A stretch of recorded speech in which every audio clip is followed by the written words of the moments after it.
All right, folks, the first test that the cop is probably going to take you through is what's known as a Horizontal Gaze Nystagmus Test, HGN, but I like to call it Here Goes Nothing.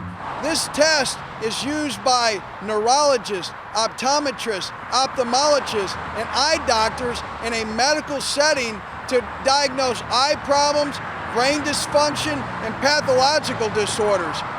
God help us when cops are doing this test at the side of the road at night. Horizontal gaze nystagmus is really defined as an involuntary jerking of the eye as the eyes gaze to the side. Kind of like when the officer moves his pen and your eyes are out here, they're going to claim that your eye bounces.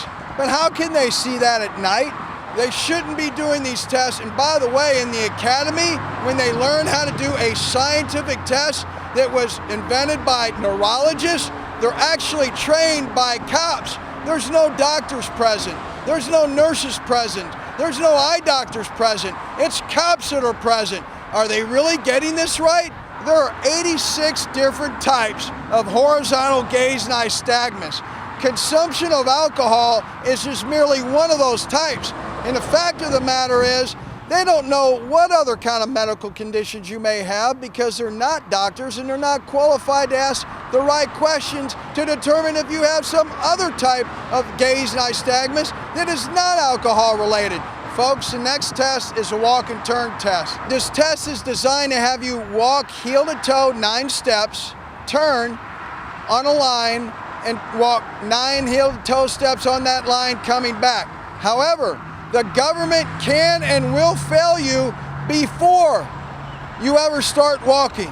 Yes, that's before you ever start walking. Why? Because they have you in a stance like this for about 1 minute before you even begin the test. And then if you start a little too soon, they fail you. There's 8 clues on this test. And if you fail 2 of the 8 clues, you fail their test. So if you lose this balance stance while they're doing their instructions and your feet break apart, or if you start too soon, you have failed the government junk test before you ever began to walk on the line, turn, and walk back on the line. Okay, folks, the next test is a one-leg stand test. If God created us to stand on one leg, then why did he give us 2 legs? The answer is obvious, because we balance on 2 legs, not with one.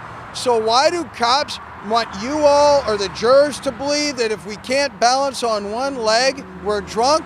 Because it's government junk science designed to fool everybody. Impression management, when there's no scientific validity at all. And also, even the NHTSA studies, the National Highway Traffic Safety Administration, have indicated that there's only a 65% probability that the person that allegedly fails this test is going to blow over a .08.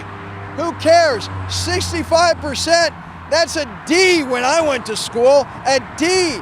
So government science gets a D? That's terrible. Also, the one-leg stand test has a negative scoring system, and it's graded by a cop who didn't even tell you, the test taker, what he's looking for in his grading system. Is that fair? And oftentimes I'll be cross-examining cops, and I'll ask them, so, officer, what are the 4 clues of the one-leg stand test? And they sit there on the stand for 1 minute trying to think of the 4 clues on the test that they're giving. Also, NHTSA does not address very important issues like ADD, ADHD, overweight people, elderly people, middle-aged people. What about mental issues? Most of the people in these studies were in their 20s and most of them were male. They just simply want to capture everyone in one little cup and say you're guilty. Another problem with the standardized field sobriety test is the cops do not give you an opportunity to practice.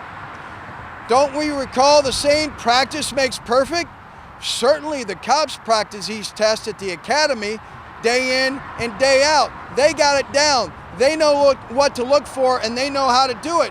But you, the citizen, the suspect, they're not going to tell you what they're looking for. They're not going to give you an opportunity to practice. They're not even going to tell you about their grading system. Is that inherently unfair or what? Don't take these tests. Just simply don't take them and choose to refuse.